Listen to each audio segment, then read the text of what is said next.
The following podcast is brought to you by the Johners Podcasting Network, found exclusively at WrestlingWithJohners.com.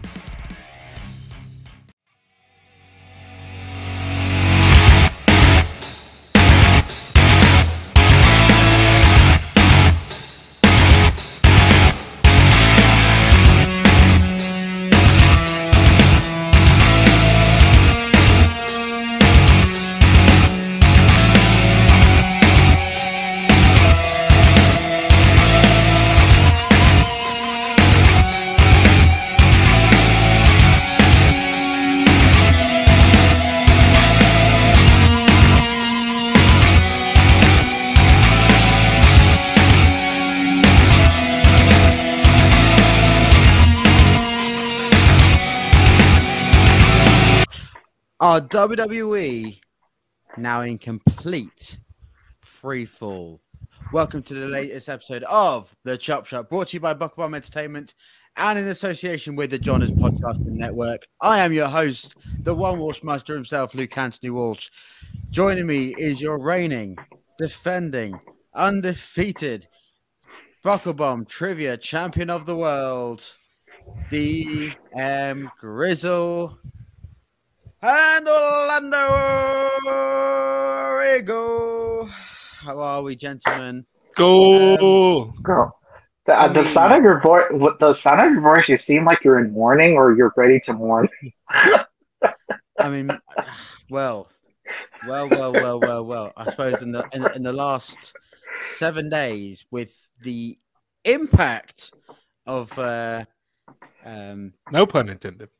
No pun intended of All Out, and the fact that W has no more Ring of Honor, they are in free fall, and quite simply, they're in big trouble. Well, we have to see what happens because, okay, so next week that's when it's going to be the full debut of the new NXT. Mm-hmm. So we'll see on how it's going to be. I mean, from the photos that I've seen, like it looks like they reamped the stage and stuff and put more chairs. Mm-hmm. Yeah, so I don't. Okay. Let's start with the headline, shall we? Adam Cole has now become officially All Elite after showing up at All Out. Bryan Danielson is now All Elite after showing up at All Out. Ruby Riott is now known as Ruby Soho. As expected, she showed up at All Out. And in the past 24 hours, they almost, or could be about to lose, Kevin Steen Owens. Oh no, it's going to happen. I have a feeling it's going to happen. Just Ring of Honor to AEW confirmed. Yeah. Okay, here's the thing that we have to really consider, because they did a wrestling scrum after All Out. Adam Cole and Bryan Danielson said they loved working for WWE. However, they decided to come to AEW. Adam Cole's reasons were the Twitch and being with his friends. So, and then Bryan Danielson was because Vince was overprotective and that he wanted to do more than just stay in WWE. So that has to say something right there, because like if those two that say that they loved working for WWE but they still wanted to go to AEW, then that's where business has really picked up, where AEW is about to be really over or be the competitor or be like on top of WWE. I see your point, Orlando, but I mean, I've heard this said on many another wrestling podcast, and I said this on to a few friends today. Let's think about the cards that both companies have got. AEW have now got CM Punk, they've got Adam Cole, they've got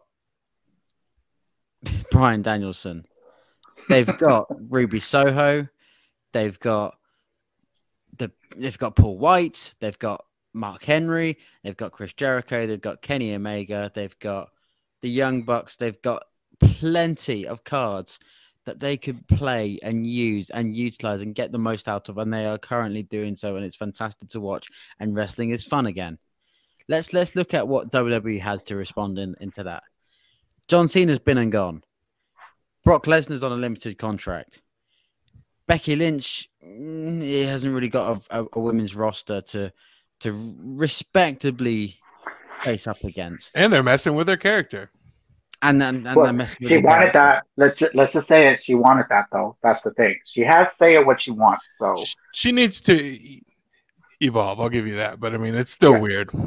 No, I get what you mean. Like, it's just, look, let's be honest. Becky Lynch is the most over person wrestler in WWE since what, the past 5-10 years. Becky Lynch got me strongly back into wrestling. She's probably 40 to 50% of that. I'll have to be honest.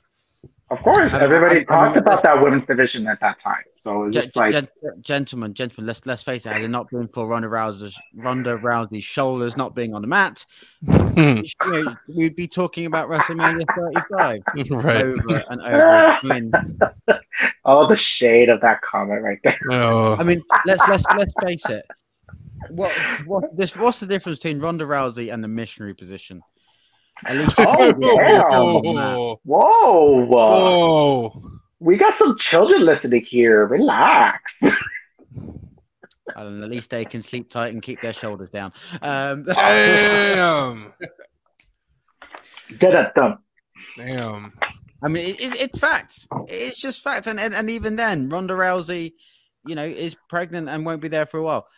And you can argue about Dwayne, but we'll be arguing about Dwayne from any point between now and March 2023 in LA, because he's got such a wide time span and such a humongous filming schedule, is that he can pull the trigger at any point, whether that be Dallas next year or LA the year after, or get inducted into the Hall of Fame.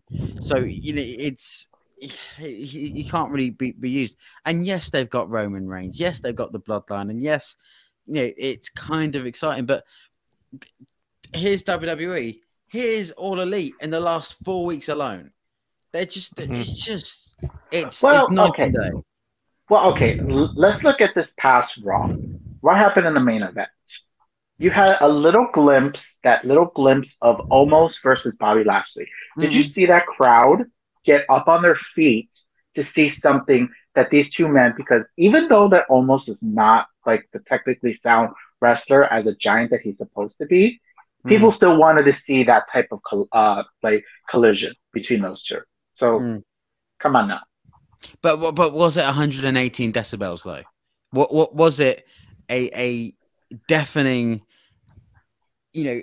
phenomenal, astronomical moment like CM Punk came back at Rampage? No, it's not, because the WWE can never replicate that.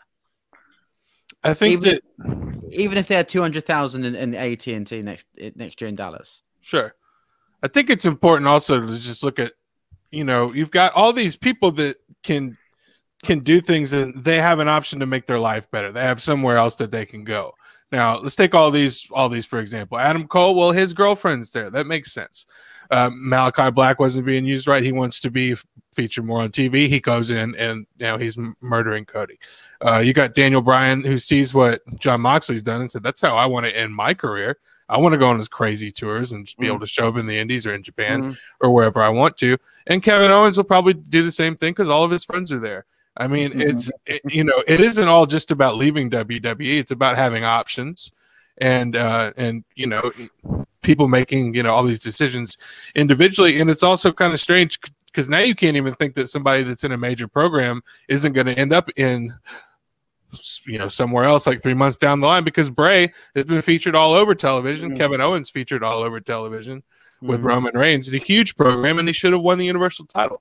So, I mean, you've got the things that you were leading on now leaving.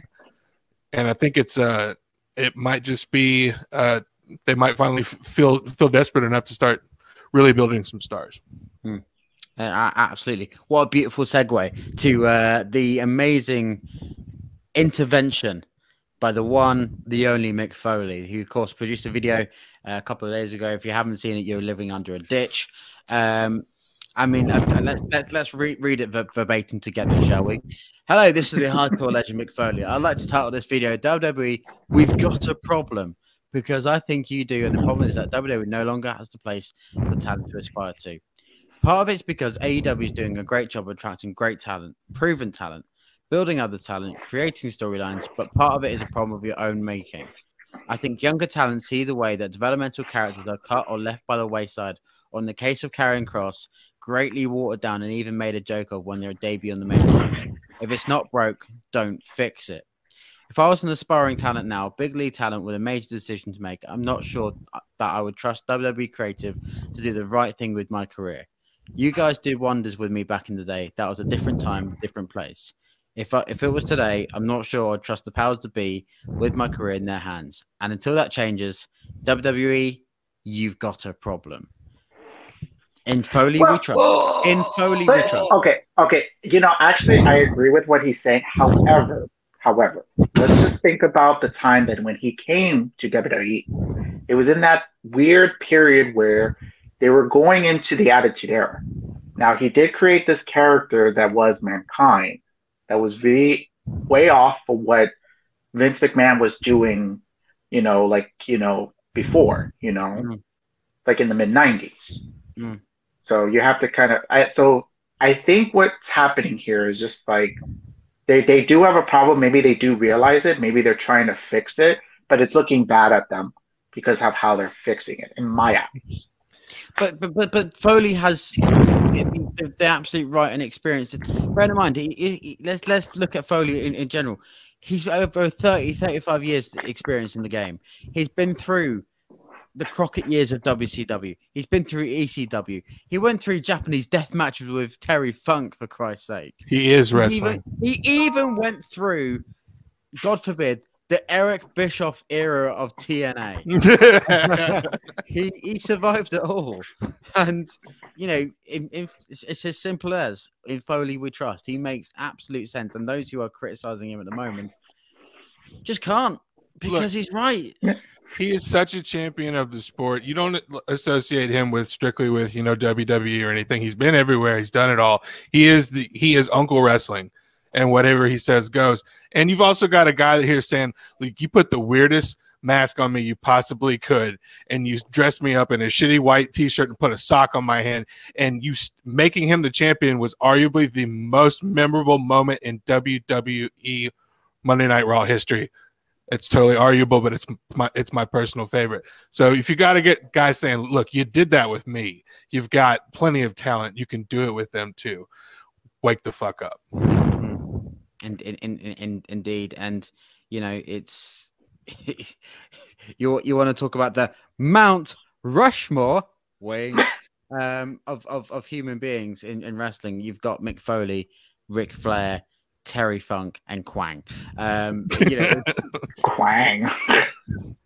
God. Got to throw in at least one reference to Quang each week. That's my new gimmick.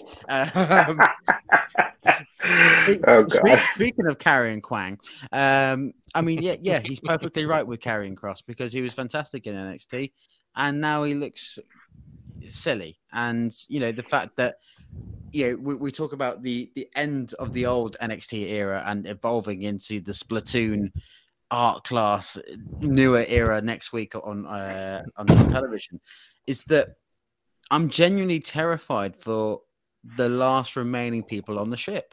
Because when you've got people like Tommaso Ciampa, when you've got Johnny Gargano, you've got Dexter Lumis and Indy Hartwell, you've got the plethora of developmental talent that have just signed up and willing to invest back into World Wrestling Entertainment, plus NXT UK with Ilya Dragunov and Volta. Like, they're just going to be underutilized. It's genuinely petrifying what WWE could possibly have in store when the competition down in Jacksonville of just blowing everyone away in the wrestling industry. I think I could probably go back to the episode of Raw 3 or 4 years ago where they brought on Johnny Gargano and Ciampa as a tag team while they were in the middle of a feud. And in the same night, they also brought in Aleister Black and Ricochet. And we all know what's happened since then. And ever since then, it's almost like he's doing this on purpose, because Triple H created a better show than he was producing and did it consistently. And this is punishment. We're all getting punished for this. It put God rest. Hey, by the way, as of this recording, Triple H just got out of the hospital, so we're glad that you're okay. We'll come on to that. We'll come on to that. Right. But I mean, like, it still ties into this. I mean, you took a guy, he made a wonderful product. You did everything you wanted him to and more, and spread it all around the world. And now you're systematically crumbling it right in front of everyone's eyes. And I don't know. I mean, let's be optimistic for next week, but we know it's going to happen. I was just calling back to my notes. I believe it was Christmas 2018. That sounds about right for when they called up Ricochet and Black together. And I'll never forget the frustration, the anger, just the absolute bonkers of it. I think it was in the space of a week on WrestleMania week of all time. They challenged for the Raw Tag Team titles on the Monday. They challenged for the NXT titles at TakeOver. Then they challenged for the SmackDown titles on the WrestleMania main card, and they lost all 3 matches. Like it was just conkers bonkers and just a complete meh. It was so disappointing. And bearing in mind, they've got Tommy End and Prince Puma, and that's how they want to use them. Pathetic, utterly. Well, I think like to Daniel's point is just like, I think Vince just didn't like the fact of what Triple H was doing. So that's why he was trying to see what he can do to ruin it. I mean, but Triple H always bounces back because he has the talent. So he's like, oh, you want to take these? Okay, now I have to fix something here. And then when he fixed it, then it gets good. Then like Vince comes in, takes another set of talent. Oh, you're doing that again? Okay, let me fix around here. And then he was able to fix it again. So it's just like, but now that because of the fact of them losing to AEW, Vince is like, no, not anymore. We're now taking over. Now we're going to be deciding everything. So I thought about this a little bit this weekend, actually, and how the 90s or early 2000s Vince would just lean into this. Like if he had all these people saying all this about him, like why wouldn't we get heel Vince? I know he's not as charismatic anymore, and his voice is kind of rough. But like, why don't you lean into this? Why don't you play the old man card? They tried with Roman, but it didn't work. It's just like the problem is just like you're forcing us to like certain people that we don't want to like. I'm sorry. Ever since Vince, Roman Reigns back in 2015. Yeah, no. But this goes back even with John Cena. I'm sorry, like. John Cena was very much hated because WWE really pushed him to the moon. Yeah, they did. So when they try to put somebody else, and then when they got injured or then something happened or they got suspended, then it's just like Vince has to put it back into John Cena's hands because he can trust John Cena in everything. So, I mean, come on now. Like if Brock would have stayed, if Brock would have stayed in 2004, I think we would have had a different conversation on how the business would have been. Yeah, correct. Honestly. Because honestly, if Brock did not leave in 2004, he had his little break and then came back, I think John Cena would not have been a 16-time champion, maybe. Maybe he would have been maybe 10, 12, but not 16. Only 14. No. But I mean, because there's some decisions I'm even looking back at, back in the Ruthless Aggression era, like they could have easily used certain talents. Like Bobby Lashley should have stayed in WWE he should have been in his 15 years right now. His 15th year in WWE, honestly. Yeah. But then like it's a testament to how incredible they become outside of the company. Case in point, Bobby Lashley going to Impact and doing MMA, Brock Lesnar doing MMA and doing UFC and becoming heavyweight champion. Drew McIntyre went and did it on the indie scene. I'm trying to think straight off the top of my head of the amount of occasions where the wrestlers have left the company and just come back stronger because they've had that time to breathe. And I was having the conversation sort of went on to wrestlers not needing to come to WWE anymore, and that the jewel in the crown of World Wrestling Entertainment, it just isn't there because we live in an era, and certainly we'll link back to what Mick Foley said in just a second, is that we live in an era where we've got New Japan Pro Wrestling, we've got Pro Wrestling Guerrilla, we've got, you know, AAA, we've got ICW and Progress, we've got some of the best indie promotions in the world. GC Dub and GCW. You have to give the shout out.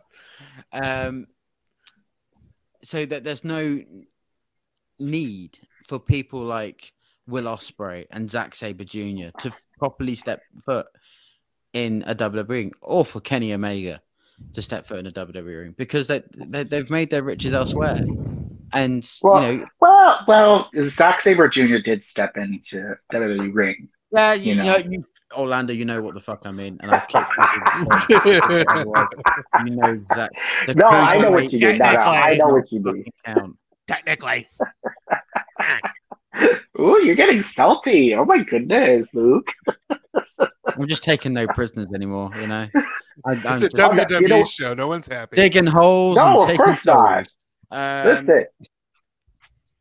I mean, no, you make great points, but you also have to think of, there are still some people that do want to come to WWE. Let's not knock them if they want to come to WWE.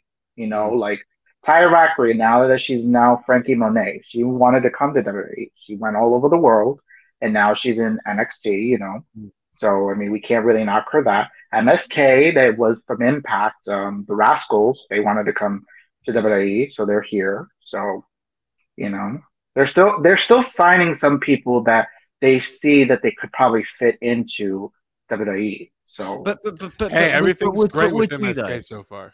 No. If I had a magic wand and you had a WWE contract right in front of you, would you sign it? Having seen how they treated even somebody like Bray Wyatt, who again we're still mourning over because he was such a astonishingly beautiful character with the Fiend and the Firefly Funhouse and the package that they gave him, and they still threw him away and still just shrugged him off. Genius. And I understand. No. I'm not saying that they have their flaws, but there are some success stories. I'm sorry. You know, if they have a percentage of more success than failures, they're looking at that more. You know. So, I mean, I just for me, it's just I still don't want to knock anybody that still wants to come to WWE. You could still go there. If you feel like you could change it, or you feel like you're going to be the different mold, you could, you know. Look at AJ Styles. AJ Styles has been in the independent circuit for over 2 decades. He went to WWE. Vince loves him, and then now he's the most successful thing that's been there for the past 5-6 years. First of all, it's Randy Orton. It's the most successful thing that's been there. Yeah. Sorry. But that's Randy Orton has been, because he's what's that word? He's homegrown. Yeah. I mean, there's a lot of homegrown ones, you know, Randy Orton, John Cena, Batista, Charlotte Flair, Roman Reigns, you know. So, I mean, yeah. I mean, they're saying that. That's probably why they're going back to that formula. You're I think you're right. I think the last point on this is that, Randall Keith Orton, and we'll talk about Extreme Rules in just a second, is the last of the OVW class of 2001 that's still active in the company. And it's they can do homegrown stories with the likes of Orton, Lesnar, Batista, Cena, Reigns, and it's the list could go on. But what we're seeing at the moment, and such the industry shifting moments in time, even in the past 4 weeks, is second to none. And the fact that those who've come out the other side are happier, they are more fulfilled in the wrestling industry, is just huge, massive red sirens. I know. And it goes to show that Extreme Rules is in 2 or 3 weeks' time. I'm not excited. I'm just meh. I'm not excited for anything until the Royal Rumble, honestly, just because it is the greatest match of all time. But yeah, of course. And we'll jump straight into the Extreme Rules right now. Obviously, Monday Night Raw happened. Couple of matches that were booked for it. We're getting Randall Keith against Bobby Lashley for the first time in about 10, 15 years. It's been a while. They said 13 years because 13, let's go with 13 years. I'm sure they've wrestled in a house show somewhere. Yeah. But yeah, it's certainly a direction that they want to go in. If they want to put the title on him, that would be interesting. But yeah, it's not what we all expected, really.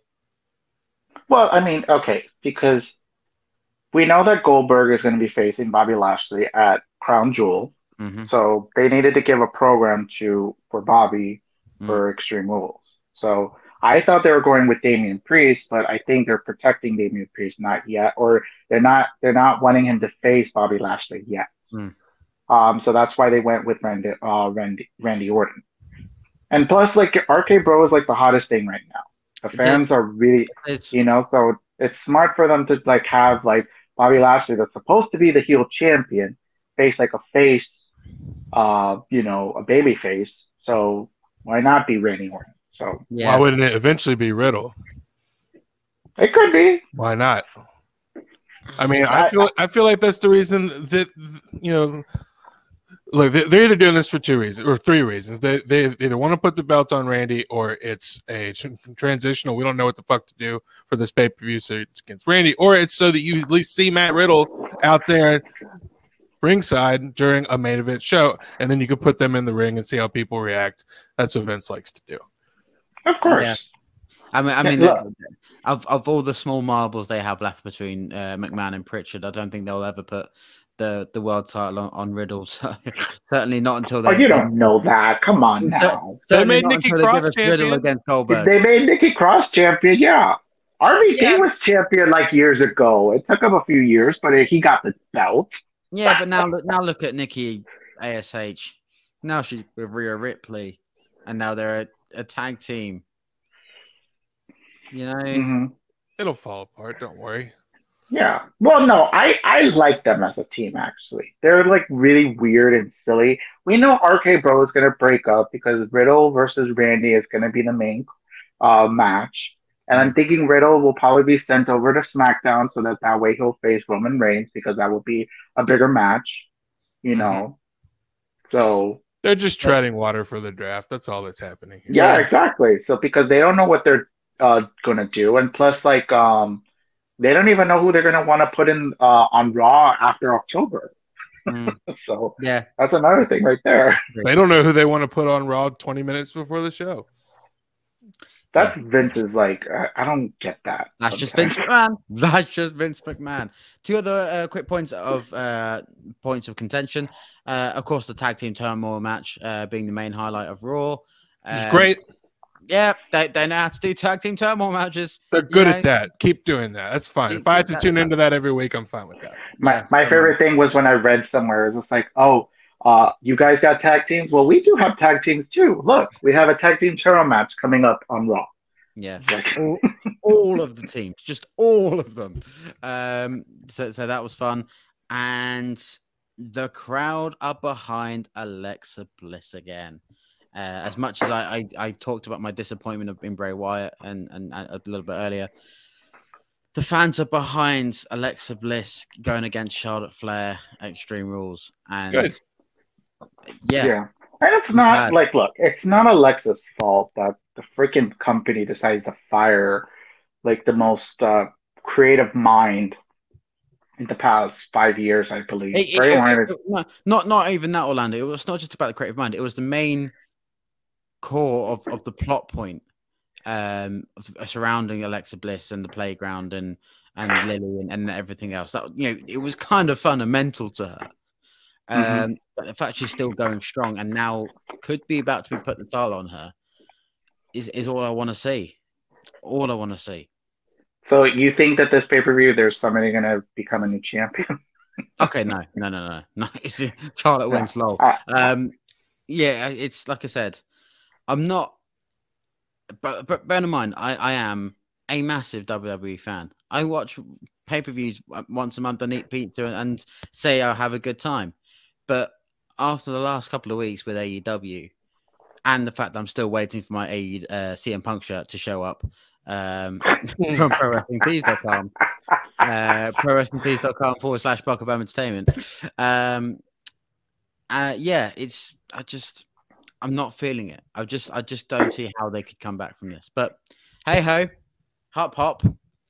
That we keep moving, and that is the show of WWE. Moving on to WWE are documenting arguably one of the most important moments in WWE history, the most important episode of WWE programming they've ever produced, the SmackDown after 9/11. Yeah. The documentary will be out whenever you're listening. It's already out on YouTube, or it's coming out today, tomorrow, whenever. But it's out on the 10th of September. Obviously, that SmackDown is going to be from Madison Square Garden on Friday, and they've got Brock Lesnar and they've got John Cena. Don't be surprised if John's being a quite patriotic USA about it. But I heard an interesting analysis on this. It's, on one hand, yes, it was the most significant moment, certainly as wrestling fans, certainly as humans in society. But on the other hand, it's Vince getting over storytelling, and it's Vince making something significant that nobody else really acknowledged. I'm going to start with you first, Daniel. Your thoughts on all of this? I'm sure you must have. Obviously, you're older than me. You would be able to tell me a bit more of what it was like around 9/11 and to watch that episode of SmackDown. The floor is yours.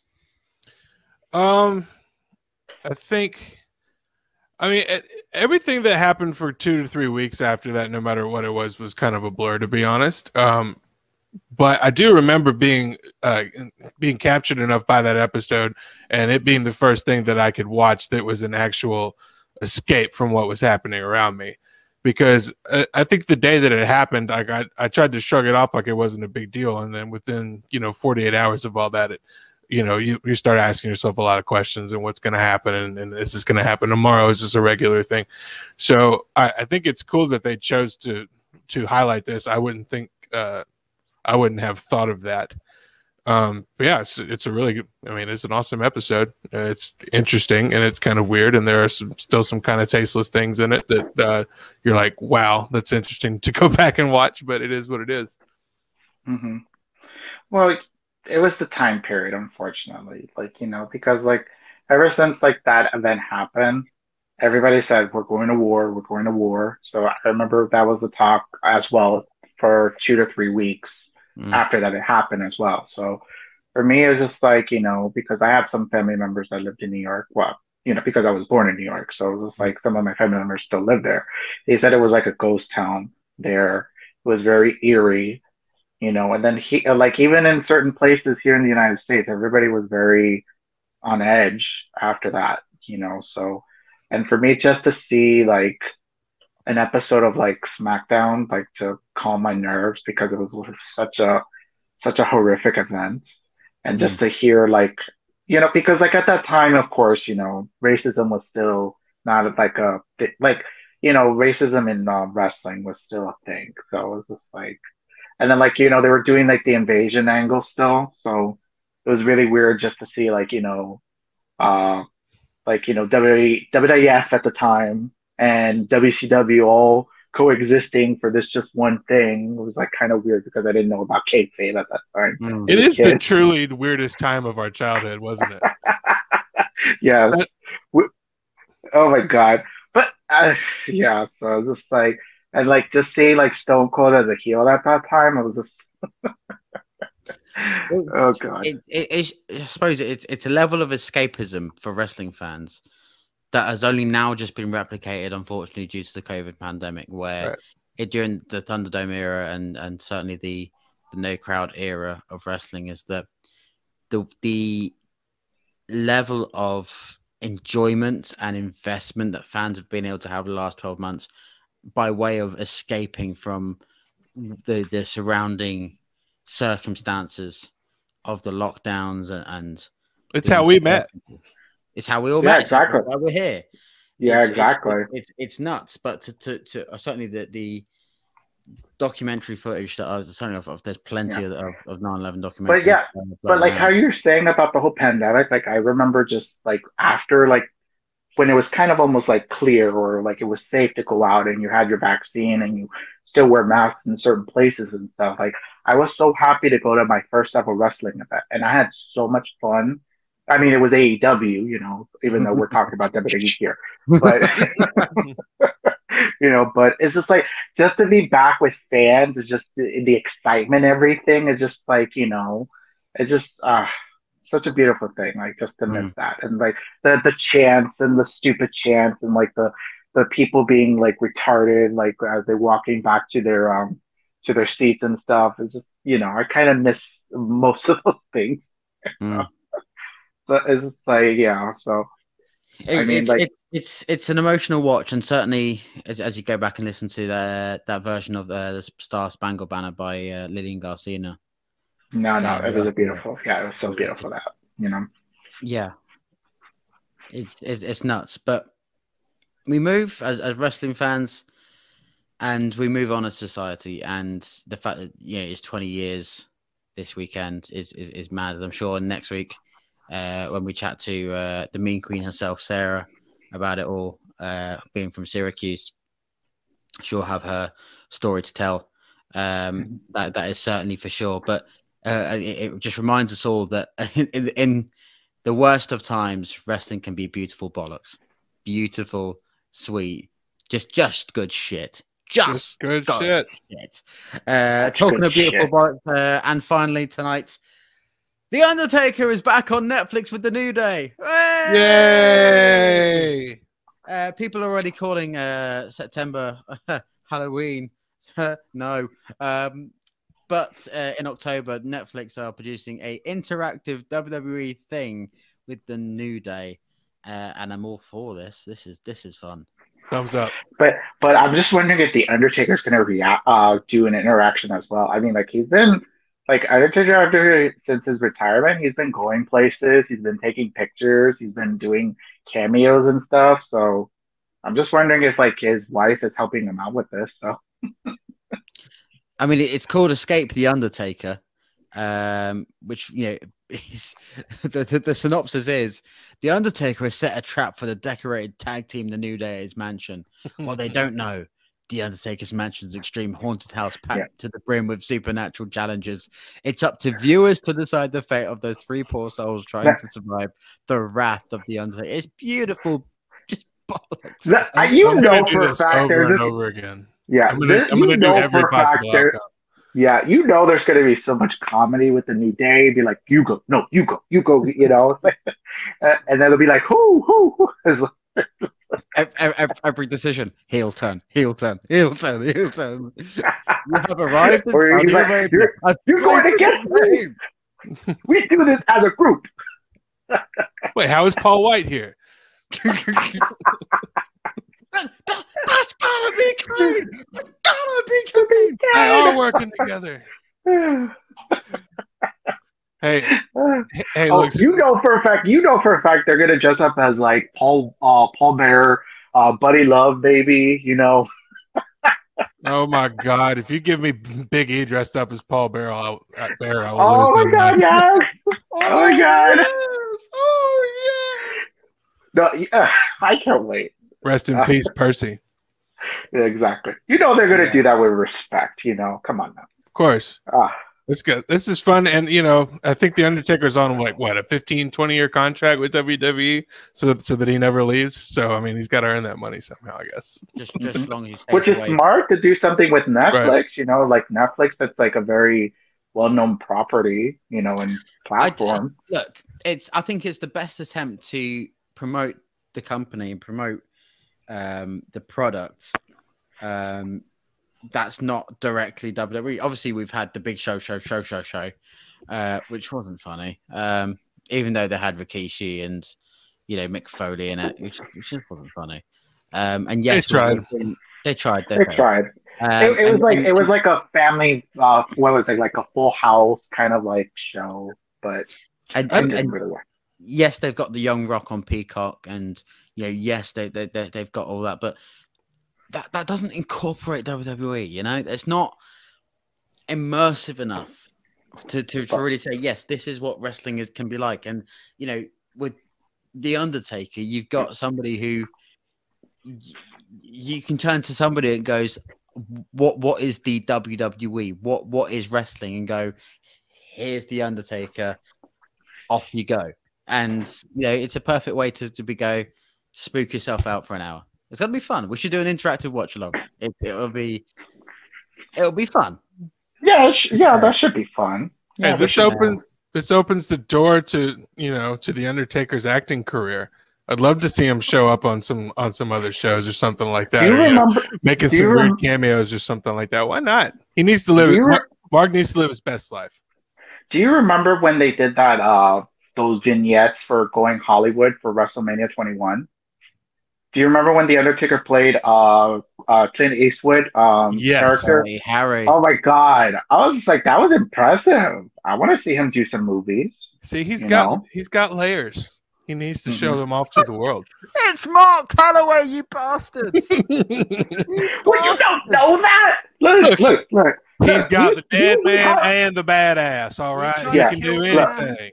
Come on now. If we get 50 bazillion like Fast and Furious movies, which are atrocious, we can have one Undertaker movie, which we're now getting in Netflix, and then he could probably move on to Hollywood, so that way he doesn't have to return to wrestling.